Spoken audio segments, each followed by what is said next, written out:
एक बार पुनः से आप सभी का हमारे यूट्यूब चैनल दी ऑनलाइन इंग्लिश में स्वागत है।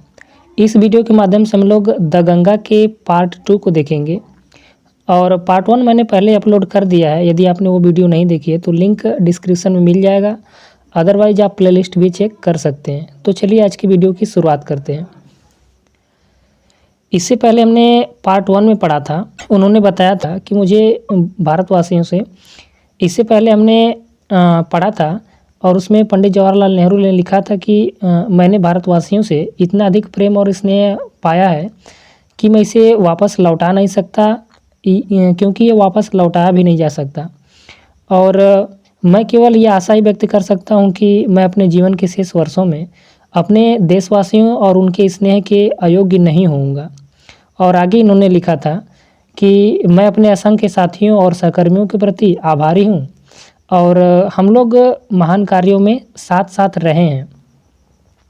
और आगे इन्होंने इच्छा प्रकट की थी कि जब मेरी मृत्यु हो तो मेरी इच्छा है कि मेरी शरीर का दाह संस्कार किया जाए।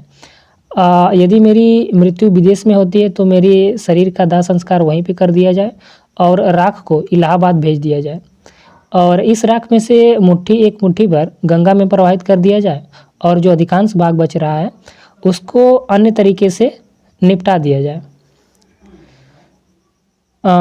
इन्होंने आगे बताया था कि जहाँ तक मेरा संबंध है, इलाहाबाद में गंगा में मेरी मुट्ठी भर राख प्रवाहित किए जाने की इच्छा, इसके पीछे कोई मेरा धार्मिक मोटिव नहीं है, कोई मेरा धार्मिक महत्व नहीं है। तो यहाँ तक हम लोगों ने पढ़ लिया था और इसके आगे हम लोग पढ़ेंगे। I have no religious sentiment in this matter.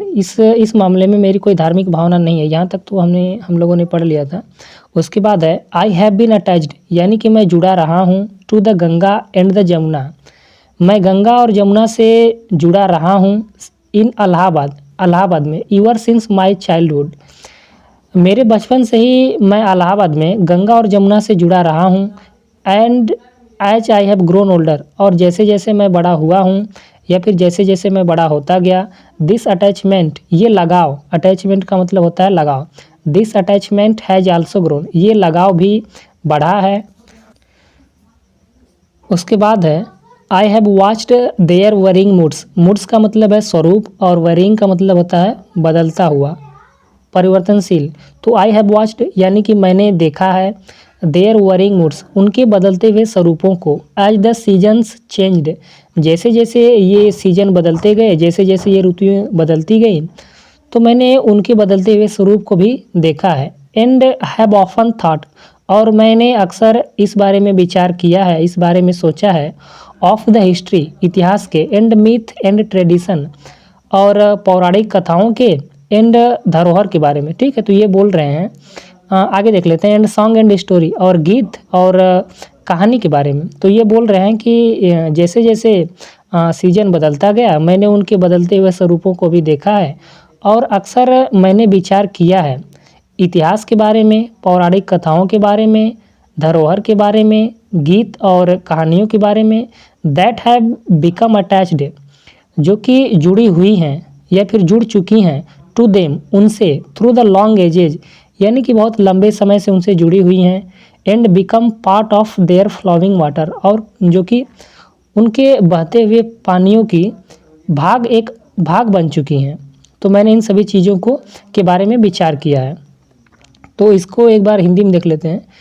ऋतुओं के बदलने के साथ साथ मैंने नदियों के परिवर्तित स्वरूपों को भी देखा है और प्रायः उस इतिहास और पौराणिक कथा और परंपरा, गीत तथा कहानी के बारे में विचार किया है जो युग युग तक या फिर काफ़ी लंबे समय से इनके साथ जुड़ी हुई हैं और उनके बहते हुए जल का एक भाग बन चुकी हैं। आगे है the Ganga specially is the river of India. Specially का मतलब होता है मुख्य रूप से या फिर खास तौर पे। तो गंगा जो है वो मुख्य रूप से भारत की नदी है। बिलव्ड ऑफ हर पीपल, अपने लोगों की प्रिय, बिलव्ड का मतलब होता है प्रिय, तो अपने लोगों की प्रिय, राउंड विच यानी कि जिसके चारों तरफ, इज इंटरवाइंड, इंटरवाइंड का मतलब है गुथी हुई। हर रेशियल मेमोरीज क्या क्या गुथी हुई हैं, हर रेशियल मेमोरीज यानी कि उसकी जाति स्मृतियाँ, हर होप्स एंड फियर, उसके आशा और डर, हर सॉन्ग्स ऑफ ट्रैम्प्स यानी कि उसके विजय के गीत, हर विक्ट्रीज, एंड हर डिफीट्स, यानी कि उसके जीत और उसकी हार। तो ये बोल रहे हैं, आगे लिखते हैं पंडित जवाहरलाल नेहरू कि गंगा जो है मुख्य रूप से भारत की नदी है, अपने लोगों की प्रिय, और जिसके चारों तरफ उसकी जाति स्मृतियाँ, उसके आशा डर, उसके विजय के गीत, उसकी हार और जीत गुथी हुई हैं। She has been a symbol of India's age long culture. तो she has been a symbol यानी कि वो प्रतीक रही है, of India's age long culture, तो काफ़ी लंबे समय से जो संस्कृति चली आ रही है उसकी एक प्रतीक रही है। एंड सिविलाइजेशन और सभ्यता की, ईवर चेंजिंग यानी कि हमेशा बदलती हुई, ईवर फ्लोइंग हमेशा बहती हुई, and yet ईवर the same Ganga, फिर भी वही गंगा, हमेशा बदलती हुई, हमेशा बहती हुई, फिर भी वही सेम गंगा। सी रिमाइंड्स मी यानी कि याद दिलाती है, तो सी रिमाइंड्स मी वो मुझे याद दिलाती है, ऑफ स्नो कवर्ड का मतलब होता है बर्फ़ से ढकी हुई। सी रिमाइंड्स मी वो मुझे याद दिलाती है किस चीज़ की, of the snow covered peaks, बर्फ से ढकी हुई चोटियों की, एंड द डीप वैलीज और गहरी घाटियों की, ऑफ द हिमालय की गहरी घाटियों की और बर्फ से ढकी चोटियों की वो मुझे याद दिलाती है। Which I have loved so much, जिसको कि मैंने काफ़ी ज़्यादा प्यार किया है। एंड ऑफ द रिच का मतलब यहाँ पे उपजाऊ से है, and of the rich and vast plains below, और जो नीचे विस्तृत मैदान है, उपजाऊ मैदान, where my life and work, जहाँ पे मेरा जीवन और मेरा कार्य है बिन कास्ट, जो कि ढले हुए हैं। Smiling and dancing in the morning sunlight, तो स्माइलिंग यानी कि मुस्कुराती रहती है, एंड डांसिंग नाचती रहती है, इन द मॉर्निंग सनलाइट, सुबह सूर्य के प्रकाश में गंगा मुस्कुराती रहती है और नृत्य करती रहती है। एंड डार्क एंड ग्लूमी, उदास और अंधकारमय, एंड फुल ऑफ मिस्ट्री, और रहस्यों से भरी हुई, as the evening shadow fall, तो कहने का मतलब ये है कि गंगा सुबह में मुस्कुराती रहती है, नृत्य करती रहती है, लेकिन जैसे ही शाम की जो शैडो है, छाया है, वो गिरती है तो गंगा अंधकार में हो जाती है, उदास हो जाती है और रहस्यों से भर जाती है। मिस्ट्री का मतलब रहस्य, फुल ऑफ मिस्ट्री यानी कि रहस्य से भर जाती है। आगे देखते हैं, अ नैरो यानी कि एक पतली, स्लो धीमी, एंड ग्रेसफुल का मतलब है सुंदर, स्ट्रीम यानी धारा। इन विंटर, तो ये बोल रहे हैं कि सर्दियों में ये गंगा एक पतली, स्लो और सुंदर धारा बनाती है, and a vast roaring thing, और एक विशाल गरजती हुई, ड्यूरिंग द मानसून, तो मानसून में क्या होता है कि एक गरजती हुई चीज़ के रूप में विशाल रूप को धारण करती है। ब्रॉड बुजम्ड, चौड़ी छाती वाली, ऑलमोस्ट एज द सी, समुद्र के समान, with something of sea's power to destroy, और समुद्र के समान क्षमता वाली हो जाती है नष्ट करने के समान। The Ganga has been to me a symbol and memory, तो गंगा मेरे लिए एक प्रतीक और स्मृति रही है, of the past of India, Bharat के अतीत के रूप में। Running into the present and flowing on to the great ocean of the future, जो कि वर्तमान में बह रही है और उस तरफ भी बह रही है, एक भविष्य के महान सागर की तरफ भी ये बह रही है। तो एक बार पूरा देख लेते हैं।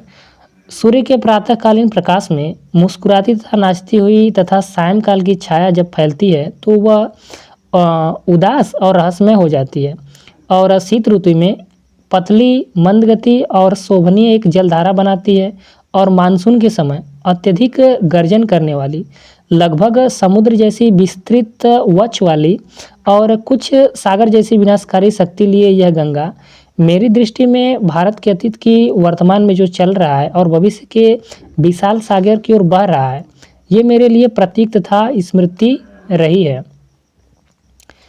एंड दो आई हैव डिस्कार्डेड, एंड दो यानी कि हालांकि या फिर यद्यपि, आई हैव डिस्कार्डेड मैंने त्याग दिया है, छोड़ दिया है। डिस्कार्ड का मतलब होता है त्यागना या फिर छोड़ना, तो यद्यपि मैंने त्याग दिया है या छोड़ दिया है much of past tradition and custom, तो ट्रेडिशन यानी धरोहर और कस्टम यानी रीति रिवाज, और पास्ट यानी अतीत के, तो यद्यपि मैंने अतीत के धरोहर और कुछ रीति रिवाजों को भी छोड़ दिया है। एंड एन एक्सेस, और मेरे पास एक चिंता है, इस चीज़ के लिए मैं उत्सुक हूँ, that India should read herself of all cycles, कि इंडिया अपने सभी बंधनों से मुक्त हो जाए, दैट बाइंड एंड कॉन्स्ट्रेन हर, जो कि उसको बांधते हुए हैं और उसको रोके हुए हैं।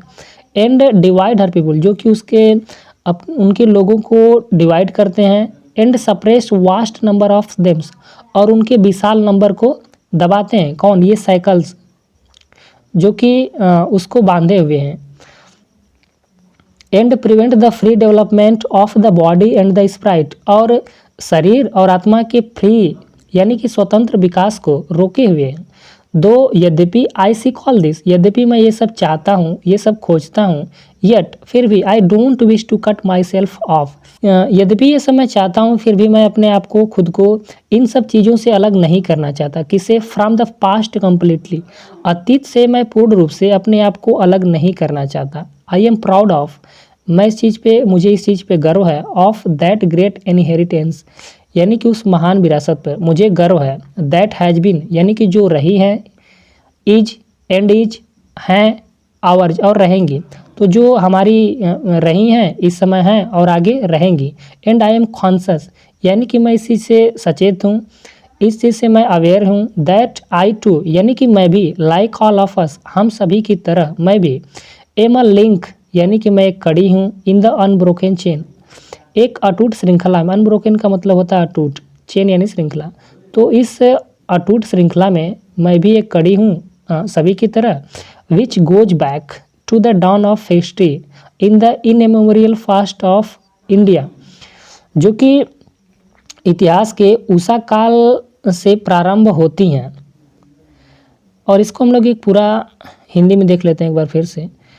और ये बोल रहे हैं कि और यद्यपि मैंने पुरानी परंपरा और रीतियों के अधिकांश भाग को छोड़ दिया है, त्याग दिया है, और मैं चाहता हूँ कि भारत उन सभी बेड़ियों से मुक्त हो जाए जो उसे बांधे और बंदी बनाए हुए हैं। और भारत के लोगों में वो फूट डालती है और उनको दबाती है, और बड़ी संख्या में लोगों को दबाती हैं एवं शरीर व आत्मा के स्वतंत्र विकास को रोकती हैं। यद्यपि मैं ये सब इच्छा प्रकट करता हूँ ये सब होने की, फिर भी मैं उस अतीत से स्वयं को पूरी तरह से अलग नहीं करना चाहता। मुझे उस महान विरासत पर गर्व है जो हमारी रही है, आज भी है और हमारी रहेगी। मैं सचेत हूँ कि सभी की भांति मैं भी उस अटूट श्रृंखला की एक कड़ी हूँ जो भारत के इतिहास पूर्व अतीत की उषा के समय से प्रारंभ हुई थी। आगे है the chain I would not break, यानी कि वो कड़ी मैं नहीं तोड़ूंगा। फॉर आई ट्रेजर, जिसको कि मैं ट्रेजर करता हूँ, जिसको कि मैं सजोता हूँ। And seek inspiration from it, inspiration का मतलब होता है प्रेरणा, और मैं इससे प्रेरणा खोजता हूँ या फिर इससे ग्रहण करता हूँ। And as a witness of this desire of mine, और एक मेरी इस इच्छा के गवाह के रूप में या साक्षी के रूप में। And my last homage to India's cultural inheritance, और इंडिया के सांस्कृतिक विरासत के अंतिम श्रद्धांजलि के रूप में, और मेरी अंतिम इच्छा के गवाह के रूप में। I am making this request, मैं ये अनुरोध कर रहा हूँ, मैं ये रिक्वेस्ट कर रहा हूँ। That a handful of my ashes, यानी कि मेरी राख का एक मुट्ठी भर। हैंडफुल का मतलब होता है मुट्ठी भर। तो मैं ये रिक्वेस्ट कर रहा हूँ कि मेरी राख का एक मुट्ठी भर be thrown into the Ganga, यानी कि गंगा में फेंक दिया जाए या फिर प्रवाहित कर दिया जाए। एट इलाहाबाद, इलाहाबाद में। To be carried away to the great ocean that washes India's shore, उन महान सागर तटों तक जो कि भारत के सागर तटों को धोते हैं। तो एक बार इसका पूरा देख लेते हैं। इस श्रृंखला को मैं कभी नहीं तोड़ूंगा क्योंकि मैं उसको बहुमूल्य मानता हूँ और उससे प्रेरणा ग्रहण करता हूँ, और इस इच्छा के साक्षी स्वरूप तथा भारतीय सांस्कृतिक विरासत के प्रति अपनी अंतिम श्रद्धांजलि के रूप में मैं यह रिक्वेस्ट कर रहा हूँ या फिर यह निवेदन कर रहा हूँ कि मेरी मुट्ठी भर राख को गंगा में प्रवाहित कर दिया जाए, जिससे कि वह उस विशाल सागर में पहुँच जाए जो भारत के विशाल तटों को धोता है। आगे है the major portion of my ashes, यानी कि मेरी राख का एक बड़ा भाग शुड चाहिए। However be disposed of otherwise, however यानी कि फिर भी। तो ये बोल रहे हैं कि परंतु मेरी राख का बड़ा भाग दूसरे प्रकार से विसर्जित किया जाए। आई वांट, यानी कि मैं चाहता हूँ। These two be carried high up into the air, मैं चाहता हूँ कि इन सभी को हवा में ऊंचा ले जाया जाए।